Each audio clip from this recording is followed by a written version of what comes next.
Magandang araw! Kami ang estudyante ng BS Psychology 1B. At sa dokumentary na ito, aming tatalakayin ang simpleng tanong. May sapat bang quiet spaces ang mga estudyante sa campus? Nakipagkwentuhan kami sa ilang estudyante dito sa OLLCF. Sa mga madalas na nababanggit na issue ay ang kakulangan ng sapat na lugar na mapag-aaralan. Maraming estudyante ang nagpipilitang mag-aral kung saan may bakanting espasyo. Kahit maingay, mainit, o maraming distractions, kailangan pa rin mag-aral. Walang masyadong, comfortable na place para mag-aral sa bata. Ayoko po kasi talaga ng maingay na environment when I'm studying. It's a big distraction for me. Kasi pag kailangan mo mag-focus, kailangan mo talaga maghanap ng lugar kung saan ka mas tahimik at parang makaisip ng maayos kasi.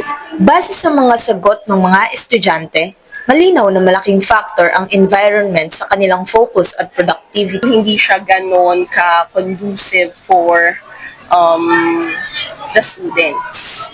Sa loob ng classroom, medyo madilim and mainit.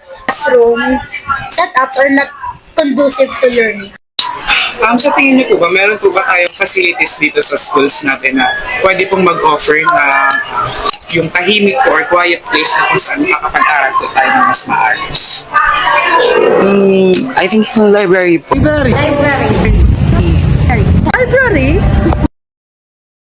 At dito pumapasok ang konsepto ng quiet spaces. Isang proposed system na naglalayong magtalaga ng mga study zones na tahimik at komportable para sa lahat.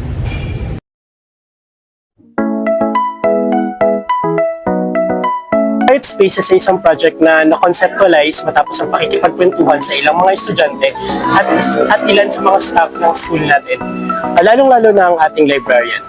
Ito ay merong dalawang primary goals.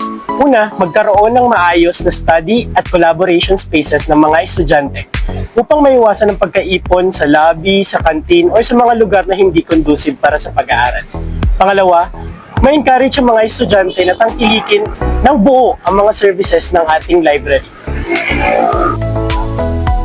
Magkakaroon ng dagdag na signages, markings, at mas maayos na areas para sa mga gustong mag-aral ng tahimik, mga peer review at tutorial, at ang mga collaboration sa pagitan ng iba't ibang miyembro ng group.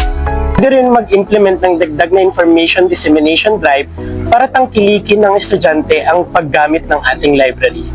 Pagbuo ng OLLCF Book Lovers Club na magsisilbing student-led organization na nakafocus sa pag-anyaya at pagpapalakas ng paggamit ng student library services.